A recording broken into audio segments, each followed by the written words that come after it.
Esta deslocalización industrial permitió a Asia desarrollar su propia capacidad industrial mucho más grande, mucho más masiva, que le ha permitido tener unas bases de crecimiento más sólidas. Las proyecciones, todas las proyecciones económicas vaticinan que de aquí a pocos años, del top 10 de economías mundiales, 6 o 7 van a ser asiáticas, con la llegada de los famosos tratados de libre comercio, los TLCs, que obviamente bajo presión o amenaza, sobre todo de presión cultural, presión diplomática, lograban que muchos países de tercer mundo abrieran sus economías, en condiciones desventajosas con los Estados Unidos y Europa. Obviamente, con un bajo nivel de competitividad, prácticamente las corporaciones occidentales arrasaban el mercado interno de estos países. Obviamente esto se lograba al estar coludido con muchos políticos corruptos, vendepatria en Latinoamérica, y ese fue el resultado, una desindustrialización de Latinoamérica, una, condena a la dependencia comercial con los Estados Unidos. El famoso Larry Summers, de Estados Unidos, alentó mucho de la deslocalización industrial de Occidente hacia China e India, sobre todo China, en búsqueda del indio y el chino barato, para, tener más rentabilidad. Recordemos que había caído la Unión Soviética en el 91, era el triunfo del capitalismo, que nada podía salir mal, entonces pues vamos a maximizar ganancias y se llevaron sus fábricas a Asia. Graso error. Las dirigencias asiáticas, con una mentalidad nacionalista, empezaron toda una labor de transferencia tecnológica, que no fue una transferencia tecnológica de Occidente a ellos, valga la aclaración. Lo que pasa es que los países asiáticos tenían esa consigna de aprender y desarrollar su propia tecnología. Recordemos que Occidente había llevado la manufactura a Asia, pero se quedó con el diseño y la comercialización dentro de la cadena de valor, recordemos, ¿no? A la caída de la Unión Soviética en el año de 1991, mucho se le criticó a la izquierda latinoamericana por no haberse enterado que el comunismo había sido finalmente derrotado y superado en la historia. Tampoco fueron capaces de modernizarse a imagen y semejanza de las socialdemocracias europeas. Y sin embargo, ¿qué podemos decir de la derecha latinoamericana? Esa derecha que aún cree que el sueño americano existe, que Estados Unidos es el único paradigma de capitalismo y libertades, y que el único modelo capitalista válido es el europeo. Nos han enterado que Asia, con un modelo capitalista mucho más productivo y competitivo, le está ganando los mercados internacionales de exportación y de inversiones a todo Occidente. Tampoco se han enterado que las tasas de crecimiento de las economías asiáticas en pocas décadas va a ser capaz de superar el nivel de vida de los europeos. ¿Qué pasó en todo este tiempo para que ocurrieran todos estos cambios? ¿Por qué razón la derecha latinoamericana se niega a evolucionar y se ha quedado anclada en una mentalidad de guerra fría del siglo XX, limitándose a repetir solo consignas que le llegan de Washington? En este video vamos a analizar estos problemas y posibles soluciones y vamos a intentar definir cómo sería una derecha del siglo XXI para Latinoamérica. Quédate y te cuento más. A muchos de nosotros se nos ha hecho creer que, la evolución del capitalismo occidental, europeo, estadounidense, se debe a las teorías de Adam Smith en su famoso libro La riqueza de las naciones, que si bien es cierto, es un libro bastante lógico, racional, bueno para postular, los principios de un capitalismo exitoso, nada más alejado de la verdad en la historia occidental. Es decir, Occidente no se, volvió capitalista, no se industrializó a punta de innovación, a punta de mejora competitiva de sus industrias, de sus productos y servicios para conquistar mercados extranjeros. No podemos olvidar la etapa colonial que empezó en el siglo XV, inclusive muchos siglos antes de la aparición de las teorías de Adam Smith, y que obviamente a partir de ese siglo, con el descubrimiento de Colón, empezó una etapa de expansión marítima, de expansión colonial, de expolio colonial, de robo, saqueo de recursos naturales e inclusive humanos, en el tema de África con la esclavitud, alrededor del mundo, tanto en América, en África y en Asia. Es a través de ese expolio colonial, de esos recursos robados a pueblos enteros, es que Europa consigue financiar sus revoluciones industriales a partir del siglo XVIII, y que obviamente se basa en el uso del hard power, de la bota militar, de la fuerza militar, de imponerte vía militar, vía las armas, en los países para obligarlos a comerciar en situaciones desventajosas. Es muy famosa la visita de la Armada estadounidense en la bahía de Tokio con el Comodoro Perry en el siglo XIX, donde esta armada estadounidense, a punta de amenaza de cañones de su armada, obligan al Japón, atrasado en ese momento, a abrir su mercado al comercio con los Estados Unidos. O qué decir de la famosa visita de las escuadras armadas de Gran Bretaña y de Francia a China. Luego de la guerra del opio se firmaron los tratados desiguales, o la llamada diplomacia de las cañoneras, donde China se vio obligada a abrir sus mercados bajo la amenaza de la invasión militar. Esto fue así, no solamente de parte de Gran Bretaña y Francia, también intervino la propia Rusia, Estados Estados Unidos, Alemania, etc. Es muy famosa la guerra del opio y las guerras de los boxers. Entonces esto malacostumbró a Europa a, digamos,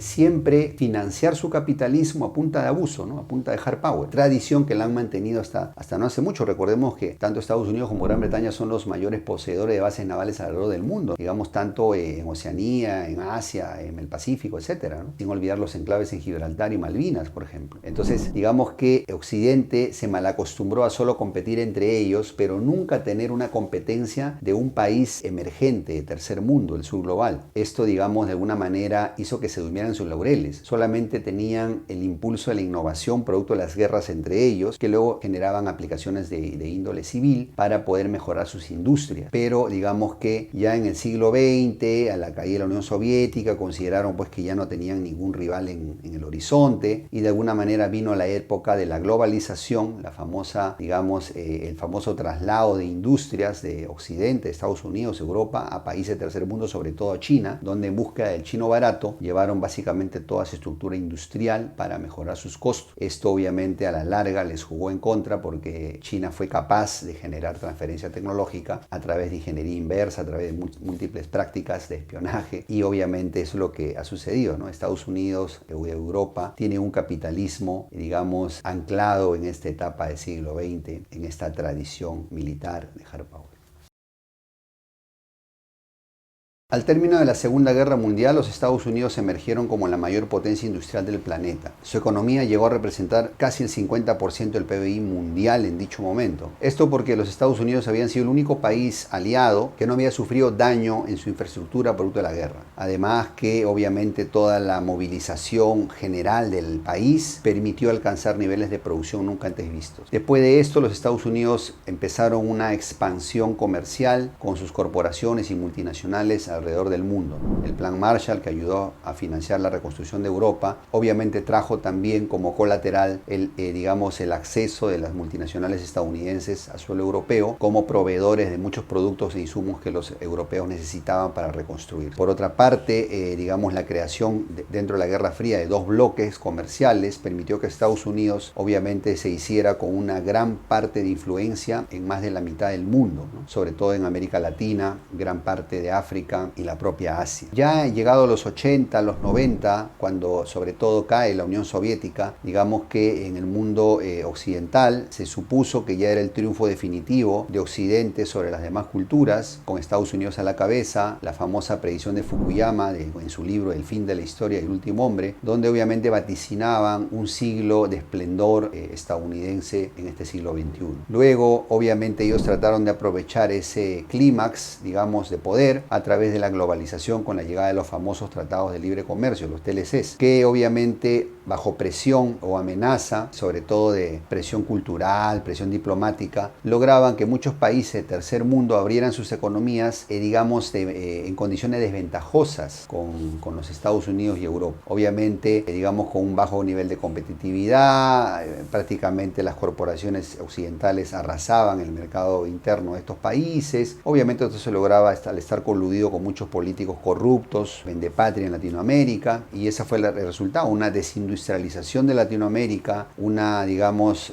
condena a la dependencia comercial con los Estados Unidos, siendo el Banco Mundial y el FMI los principales inversores y financistas de muchos gobiernos, sobre todo en Latinoamérica. Digamos que no había otra opción dentro del panorama, la Unión Soviética había caído y pues el único hegemón era Occidente. Esa fue la razón por la que en el siglo XX el capitalismo estadounidense, occidental, europeo, digamos, logró la primacía en el mundo entero, pero casi siempre con ese estilo agresivo, ese estilo ventajoso que ellos siempre han tenido a lo largo y ancho del mundo. Esto también a su vez generó una legión de acólitos en la derecha latinoamericana que veían, digamos, a Chile como, digamos, el paradigma latinoamericano o el ejemplo a seguir, y obviamente no había manera, digamos, de tener, digamos, un modelo alternativo, un modelo, digamos, que permitiera tener una opción a dichas condiciones, digamos, desventajosas que el capitalismo occidental logró en aquellas épocas. ¿Cómo surgió el capitalismo asiático?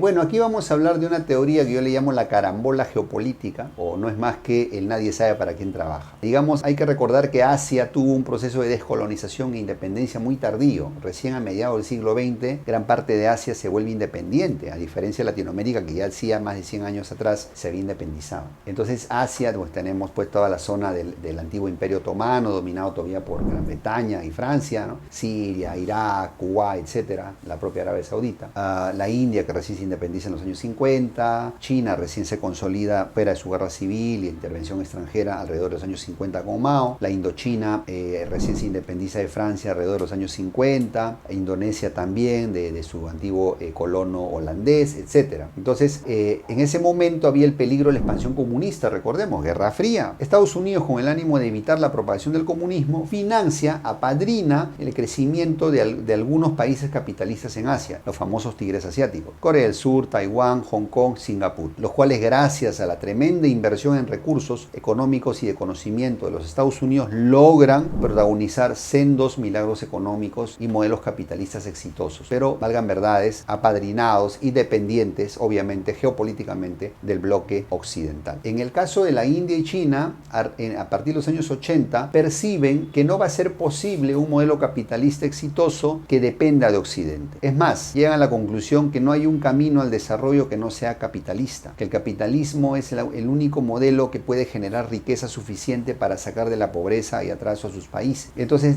llegan a esa conclusión, y una segunda conclusión es que ellos necesitan aprender a jugar ese juego capitalista y vencer a Occidente en sus propios términos. Es ahí que empiezan a hacer una apertura de sus países. Deng Xiaoping en China, Rajiv Gandhi en la India, empiezan una serie de reformas que modernizan las estructuras de los países, de sus respectivos países, y logran atraer mucha inversión extranjera. El famoso Larry Summers, digamos, de Estados Unidos, alentó mucho de la deslocalización industrial de Occidente hacia China e India, sobre todo China, en búsqueda del indio y del chino barato, para, digamos, tener más rentabilidad. Recordemos que había caído la Unión Soviética en el 91, era el triunfo del capitalismo, que nada podía salir mal, entonces pues vamos a maximizar ganancias, y se llevaron sus fábricas a Asia. Craso error. Las dirigencias asiáticas, con una mentalidad nacionalista, empezaron toda una labor de transferencia tecnológica, que no fue una transferencia tecnológica de Occidente a ellos, valga la aclaración. Lo que pasa es que los países asiáticos tenían esa consigna de aprender y desarrollar su propia tecnología. Recordemos que Occidente había llevado la manufactura a Asia, pero se quedó con el diseño y la comercialización dentro de la cadena de valor, recordemos, ¿no? Diseño, producción, distribución. Bueno, digamos, Occidente tercerizó la manufactura. Los chinos, sobre todo, con la consigna de desarrollar su propia industria, empezaron a hacer mucha ingeniería reversa, mucha ingeniería inversa, y también, obviamente, espionaje industrial, compra de empresas para acceder a patentes, etcétera, etcétera, ¿no? Con lo cual empezaron a desarrollar una industria propia, digamos, que les permitió entrar al siglo XXI como grandes exportadores de productos baratos, pero, digamos, ganando la posibilidad de generar divisas para sus países a través de un modelo exportador masivo y muy grande. De esa manera, China se convierte en la fábrica del mundo de producto barato, comenzando el siglo XXI.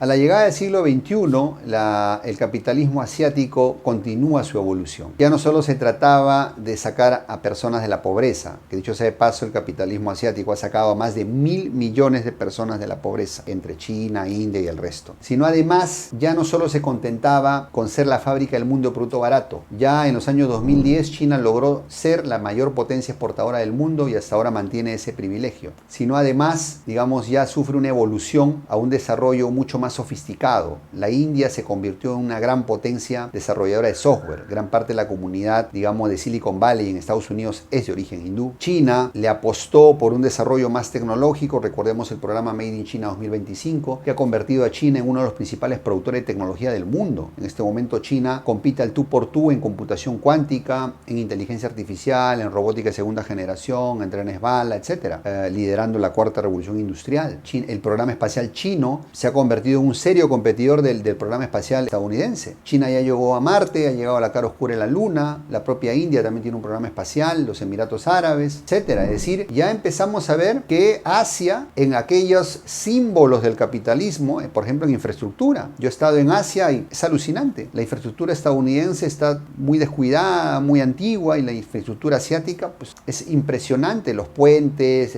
las redes de trenes bala, hasta en rascacielos. Ya la ciudad con mayor rascacielos en el mundo no es Nueva York, es Hong Kong.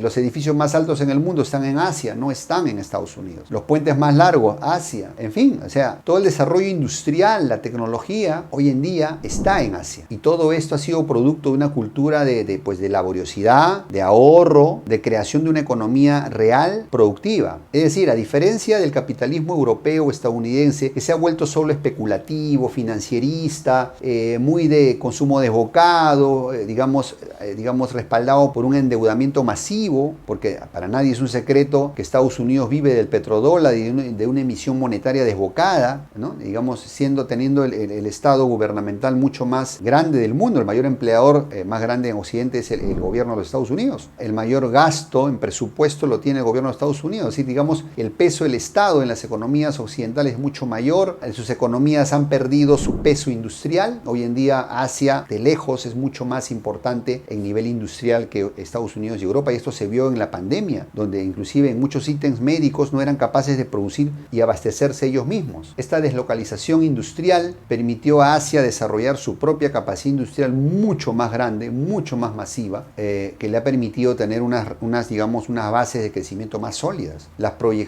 Todas las proyecciones económicas vaticinan que de aquí a pocos años, del top 10 de economías mundiales, 6 o 7 van a ser asiáticas, incluyendo no solo China e India, estamos hablando de Indonesia, bueno, obviamente Japón, estamos hablando también, obviamente, de Arabia Saudita, estamos hablando de la propia Rusia, bueno, que tiene parte asiática, en fin, o sea, digamos que el nivel del capitalismo asiático es mucho más fuerte porque también se dieron cuenta que ellos tenían una debilidad militar, ellos no tenían la capacidad del hard power occidental, no tenían pues portaaviones, no tenían ejército de invasión. Entonces dijeron, ¿cómo vamos a conquistar el mundo sin poder militar? Con el soft power, en lugar de hard power, soft power, el poder de la diplomacia, el poder de la inversión. En lugar de mandar portaaviones, te mando inversión. En lugar de mandar soldados, te mando empresarios. En lugar de imponerte tratados, hacemos un tratado win to win, ganar, ganar. Y el símbolo de todo esto es el proyecto faraónico de la nueva ruta de la seda del 2021, del siglo XXI, que es el proyecto chino para integrarse comercialmente con todos sus mercados en el mundo entero. Muchísimo más grande que el famoso Plan Marshall. Entonces, ante todo este crecimiento vertiginoso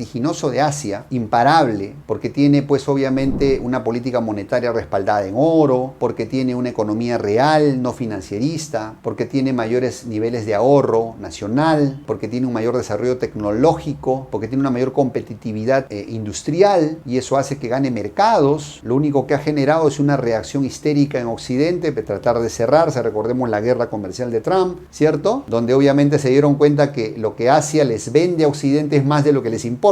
Entonces ya a Occidente, al capitalismo occidental, se volvió proteccionista, ya no quiere saber nada de la globalización, empezó a tener los problemas con Huawei, recordemos, ¿no? El sabotaje de Huawei, ahora TikTok, en fin, o sea, realmente Europa, Estados Unidos perdieron esa capacidad de competir capitalistamente hablando con Asia, ¿cierto? Entonces ya no se cree en el libre comercio, ya no se cree pues en la competitividad, ahora hay que cerrar las fronteras, la autarquía, etcétera, etcétera, ¿no? Lo que ellos llaman ahora el nearshoring, ¿no? Traer la producción muy cerca de ellos, muy tarde, ¿no? El capitalismo asiático está realmente desbocado, y de no mediar una guerra destructiva, masiva, pues esto no tiene cómo cambiar. Además, China, India ya han desarrollado un poder militar tan grande como el del propio Estados Unidos y la antigua Unión Soviética, Rusia, ¿no? Ya cuentan con misiles hipersónicos, ya cuentan con portaaviones, ya también se fortalecieron en su hard power, ya también tienen una red de bases militares, el famoso collar de perlas chino en el Océano Índico.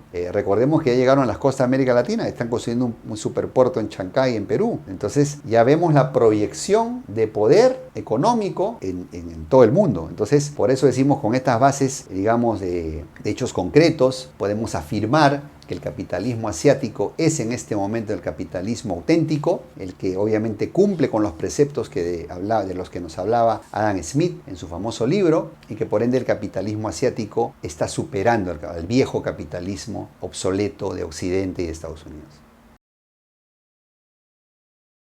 Muy bien, y en Latinoamérica, ¿cómo estamos con respecto a este capitalismo? ¿Tenemos realmente un capitalismo en Latinoamérica? ¿Cómo está nuestra derecha? Vamos a analizar esto por partes. Analicemos primero a nuestros capitalistas. Los capitalistas en Latinoamérica, lamentablemente, los grandes capitalistas, normalmente es un capitalismo de amiguetes, de amigotes. Es el típico capitalista lobista, del cabildeo, ¿no? Del compadrazgo, que siempre busca amigos en la política para ganar contratos, para amañar contratos, tipo Odebrecht, donde mediante adendas luego consiguen sacar un lucro inmerecido. Son los típicos capitalistas que les encanta el monopolio, no les gusta competir. Son capitalistas vagos codiciosos realmente, porque solamente quieren tener, digamos, el monopolio de todo un sector económico y no quieren salir a competir al mundo, ni tampoco quieren tener competencia extranjera en sus países. Son capitalistas nocivos. Pues. Son capitalistas falsos, son capitalistas de cartón. Eso es lo que lamentablemente tenemos en Latinoamérica. Y los verdaderos capitalistas, que son otros pequeños emprendedores, los que sí compiten día a día, los que sí tienen que esforzarse, innovar, los que sí tienen que ganarse con su trabajo, los clientes, las ventas, ellos nunca reciben apoyo. Esa es la situación del capitalismo en Latinoamérica, esa es la verdad. No tenemos capitalistas prácticamente. Y lógicamente sus operadores políticos, la derecha latinoamericana, sufre de los mismos vicios. No tiene creatividad, no es original, siempre repite solo la moda ideológica de Estados Unidos o de Europa, se ha quedado en el siglo XX, cree que todavía estamos en la lucha entre capitalistas y comunistas, cada que se les plantea algo diferente dice,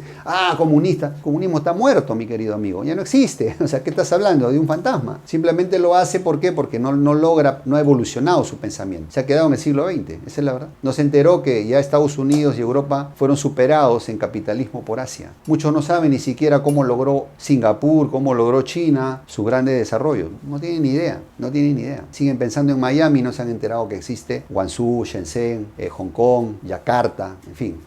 Y obviamente, como se dedican a copiar modas, en este momento como la moda es el trumpismo, de Trump, hay una nueva corriente ahora de libertarios en Latinoamérica que se dedican solo a copiar la moda de Trump, ¿no? Entonces copian el estilo agresivo, verborreico, creen que con eso realmente, digamos, pueden prevalecer, y la verdad es que no hay nada original en todo eso, no hay nada original. Se dedican a postular, digamos, preceptos que ya están superados. El capitalismo estadounidense occidental está siendo superado en este momento. Entonces, esa es la situación de nuestra derecha en Latinoamérica, lamentablemente, y que no tiene esa capacidad digamos, de análisis, esa capacidad de tratar de tener personalidad y crear algo nuevo a partir de las realidades. Es decir, no tienen ese benchmarking de poder aprender de lo bueno, de los casos de éxito, de mirar a otro lado. Para ellos no existe nada más que el hemisferio norte, nada más. Entonces, esa es la situación de nuestra derecha en Latinoamérica, y por eso nuestra gente en Latinoamérica cree, le han hecho creer que el capitalismo es malo, que cada que tú nombras el liberalismo, el verdadero liberalismo y el capitalismo, piensan que tú eres uno más de ese grupo, ¿no? De la derecha, digamos, obsoleta del siglo XX, que yo la llamo. Entonces, ese es el problema. Y muchos de nuestros jóvenes, nuestras nuevas generaciones, están creciendo pensando que es posible desarrollar un país sin capitalismo. En la historia no te enseña eso, mi querido amigo. No hay un caso de éxito de país que no se haya desarrollado con capitalismo, sino que lamentablemente estos malos capitalistas, malos derechistas, han hecho quedar mal al capitalismo, impidiéndonos ver las bondades de este modelo que los países asiáticos nos están demostrando con todo su desarrollo que es el camino correcto. Muy bien, entonces, queridos amigos, ¿cómo sería una derecha del siglo XXI para nuestra Latinoamérica? Vamos a decir algunas cosas, digamos, que a poca gente de nuestra derecha tradicional se le ocurriría. Una derecha del siglo XXI debería comenzar siendo coherente con los preceptos del capitalismo y del liberalismo, que son básicamente el libre mercado, la libre competencia, digamos, el respeto a la libertad, el respeto a la vida y el respeto a la propiedad privada. Entonces, no al capitalismo de amigotes, sí a un verdadero capitalismo encarnado por los emprendedores en Latinoamérica, que sí día a día compiten y se ganan sus ventas con esfuerzo. Es decir, una verdadera derecha del siglo XXI debería ser meritocrática, no debería ser que solo te consideras derechista de la boca para afuera, debes demostrar que tienes el mérito de poseer lo que posees, porque lo has logrado con esfuerzo, no con lobbies y sobornos. Es decir, una derecha del siglo XXI ética, que no es depredadora, que no apuesta por un capitalismo salvaje, sino un capitalismo sostenible. Sostenible, porque no puede ser, para que desarrolles un país, no puedes tener 100 millonarios y 40% de tu población en extrema pobreza. Eso es cosa de locos, eso es cosa de obsoleta. Un país desarrollado es un país donde todos prosperan. Entonces, una derecha del siglo XXI debería ser meritocrática, ética, ser auténticamente coherente con los preceptos del capitalismo y del liberalismo. Esa derecha también debería tener muy claro la importancia. Esa derecha del siglo XXI debería tener muy claro la importancia del pragmatismo, es decir, de aprender de los casos de éxito, es decir, dejar de mirar solo a Europa, a Estados Unidos y aprender de Asia, los casos de éxito de Asia. Mucha gente sabe dónde queda Miami, no tiene ni idea dónde queda Yakarta, dónde queda Singapur, dónde queda Taiwán, dónde queda Hong Kong, dónde queda Guangzhou. No tiene ni idea. Es decir, aprender de los que están demostrando con resultados que funcionan. Aprender la importancia del soft power, aprender la importancia de tener esos conceptos claros. Y por último, muy importante, esa derecha del siglo XXI debería ser nacionalista, algo que a poca gente se le ocurre. Mucha gente piensa que el nacionalismo es cuestión de cosas de izquierda. Las derechas de Asia son nacionalistas. Si no, sería imposible que hubieran logrado el desarrollo que han logrado. Serían vendepatrias. Entonces mira Lee Kuan Yew, el dirigente de Singapur,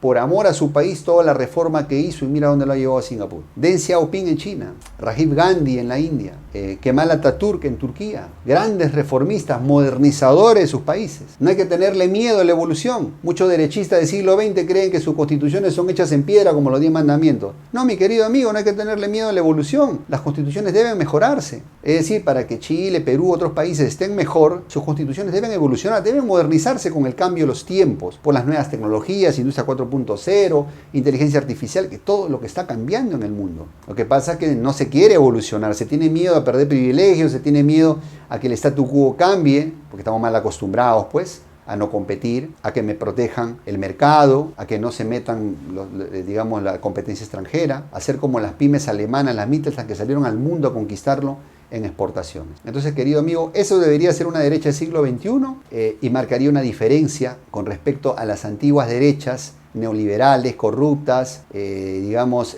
vendepatria que hemos tenido, lamentablemente, hay que decir las cosas claras, pero no tampoco muy alejada de lo que la izquierda ha sido, una izquierda inepta, también vendepatria y fracasada, porque la verdad, la izquierda y derecha han fracasado ambos en estos 200 años. Esta derecha del siglo XXI modernizaría y reformaría el país sin ningún miedo y haría los cambios necesarios para ser más competitivos y tener un capitalismo que funcione y dé oportunidad de desarrollo a toda la población.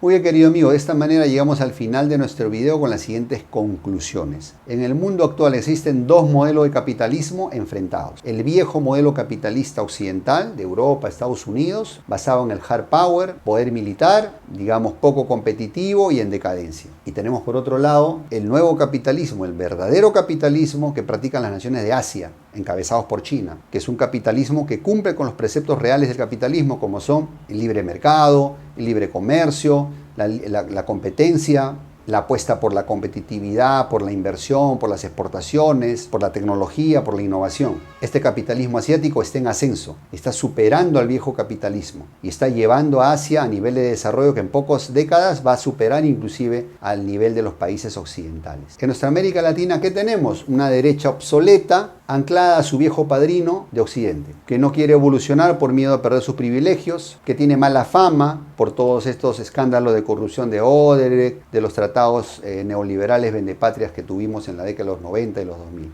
¿Es posible crear una nueva derecha del siglo XXI? Es posible y necesario. Ahí tenemos el ejemplo asiático. Las derechas en Asia nos han demostrado que son derechas nacionalistas, que son derechas que apuestan al soft power, al verdadero capitalismo que funciona y que da, digamos, oportunidades de desarrollo a toda la población, que es una derecha meritocrática, que practica el verdadero capitalismo. Una derecha del siglo XXI así en Latinoamérica nos permitiría tener verdaderos casos de éxito, milagros económicos sostenibles y no simplemente flor de un día como tenemos en algunos países. Espero que en este video se siembre la semilla de este sano debate. Espero tus comentarios abajo respecto a si estás de acuerdo o en desacuerdo conmigo, respecto a si es posible crear una derecha del siglo XXI, una derecha ética, una derecha moderna, reformista, modernizante de nuestros países. Bueno, te invito a ver el siguiente video, te mando un gran abrazo y recuerden, Latinoamérica, unidad para ser grandes. Hasta la próxima.